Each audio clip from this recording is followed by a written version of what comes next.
দুর্বৃত্তদের হামলা ও অগ্নিসংযোগে ক্ষতিগ্রস্ত নরসিংদী জেলা কারাগার পরিদর্শন করেছেন ঢাকা বিভাগীয় কমিশনার মোহাম্মদ সাবিরুল ইসলাম।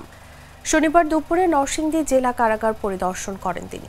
এ সময় তার সঙ্গে ছিলেন অতিরিক্ত কারা মহাপরিদর্শক কর্নেল শেখ সুজাউর রহমান, র্যাব 11 এর CO lieutenant colonel Tanvir Bashar, Narsingdi জেলা প্রশাসক doctor Badiul Alam, police super Mustafizur Rahman প্রমুখ। পরিদর্শন শেষে ঢাকা বিভাগীয় কমিশনার বলেন, ঘটনার পর থেকে মন্ত্রীসহ সংশ্লিষ্টরা কারাগার পরিদর্শন করেছেন। ক্ষতির পরিমাণ নির্ণয় করতে কারাগার পরিদর্শন করলাম।